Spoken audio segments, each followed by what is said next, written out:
जय श्री कृष्णा। दोस्तों, एकादशी तिथि भगवान विष्णु को समर्पित होती है। ऐसी मान्यता है कि एकादशी के दिन भगवान विष्णु का व्रत करने से और उनकी पूजा करने से मनुष्य को सभी पापों से मुक्ति मिल जाती है और मोक्ष की प्राप्ति होती है। ज्येष्ठ का महीना 24 मई 2024 से शुरू हो गया है। ऐसे में ज्येष्ठ माह के कृष्ण पक्ष की अपरा एकादशी और शुक्ल पक्ष की निर्जला एकादशी दोनों ही बहुत महत्वपूर्ण मानी जाती है।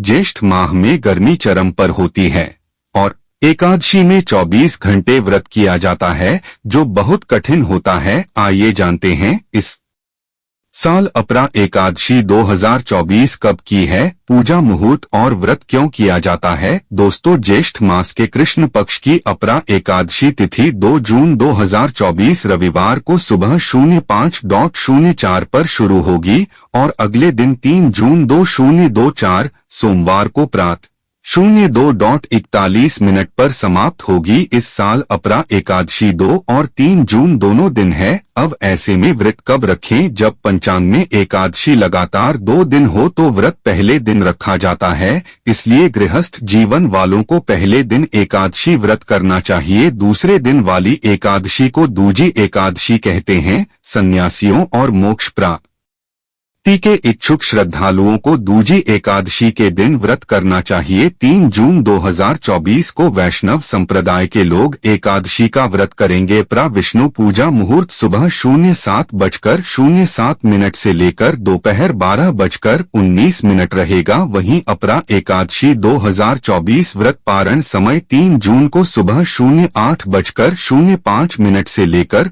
सुबह 08:10 के बीच किया जाएगा। वहीं वैष्णव एकादशी का व्रत पारण 4 जून को सुबह 05:23 से सुबह 08:10 के बीच किया जाएगा। अब बात करते हैं पूजा सामग्री के बारे में। एकादशी पूजा में चौकी भगवान विष्णु और मां लक्ष्मी की प्रतिमा, पीला कपड़ा, दीपक, आम के पत्ते, कुमकुम, फल फूल, मिठाई, अक्षत, पंचमेवा, धूप आदि पूजन सामग्री में शामिल करें। अपरा एकादशी तिथि के दिन सुबह स्नान करके व्रत का संकल्प ले भगवान विष्णु और भगवान कृष्ण की मूर्ति, प्रतिमा या फोटो स्थापित करें। अपरा एकादशी पूजा के समय श्री कृष्ण के भजन, विष्णु सहस्रनाम का पाठ और पीले फूल अर्पित करें। पीली वस्तुओं का विशेष महत्व होता है। अपरा एकादशी तिथि को प्रसाद, तुलसी जल, फल, नारियल, पंचामृत और दीप धूप अर्पित करें। भगवान विष्णु को तिल अर्पित करने के साथ तिल का दान करें। एकादशी की शाम तुलसी के पौधे के सामने दीपक जलाएं। ऐसा करने से माता लक्ष्मी भी प्रसन्न होती है। अपरा एकादशी व्रत का महत्व। अपरा एकादशी का व्रत करने वालों को असीमित सुख और धन की प्राप्ति होती है।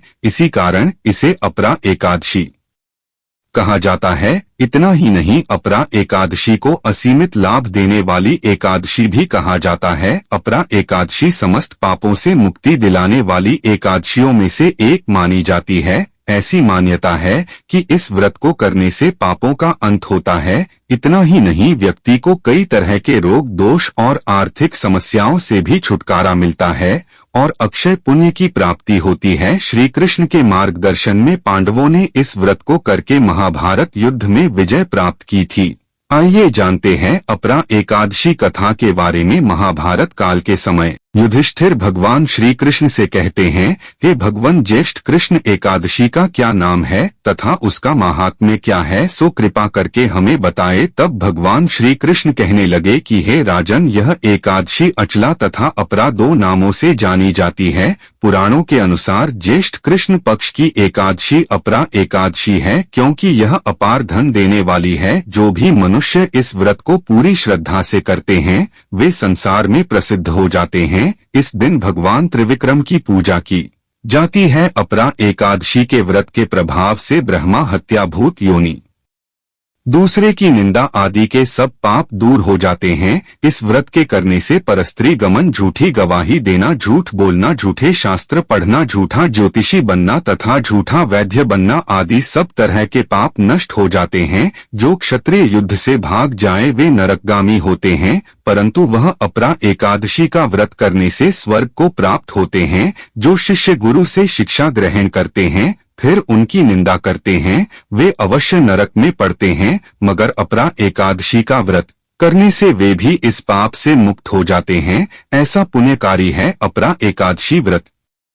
जो फल तीनों पुष्कर में कार्तिक पूर्णिमा को स्नान करने से या गंगा तट पर पितरों को पिंडदान करने से प्राप्त होता है, वही पुण्य अपरा एकादशी का व्रत करने से प्राप्त होता है। मकर के सूर्य में प्रयागराज के स्नान से, शिवरात्रि का व्रत करने से, सिंह राशि के बृहस्पति में गोमती नदी के स्नान से, कुंभ में केदारनाथ के दर्शन या बद्रीनाथ के दर्शन, सूर्यग्रहण में कुरुक्षेत्र के स्नान से, स्वर्णदान करने से, गौदान से जो फल मिलता है वही फल अपरा एकादशी के व्रत से मिलता है। यह व्रत पापरूपी वृक्ष को काटने के लिए कुल्हाड़ी है, पापरूपी ईंधन को जलाने के लिए अग्नि, पापरूपी अंधकार को मिटाने के लिए सूर्य के समान, मृगों को मारने के लिए सिंह के समान है। मनुष्य को पापों से डरते हुए इस व्रत को अवश्य करना चाहिए। अपरा एकादशी का व्रत तथा भगवान का पूजन करने से मनुष्य सब पापों से छूटकर विष्णु लोक को जाता है। इसकी प्रचलित कथा के अनुसार प्राचीन काल में महिध्वज नामक एक धर्मात्मा राजा था। उसका छोटा भाई वज्रध्वज बड़ा ही क्रूर, अधर्मी तथा अन्यायी था। वह अपने बड़े भाई से द्वेष रखता था। उस पापी ने एक दिन रात्रि में अपने बड़े भाई की हत्या करके उसकी देह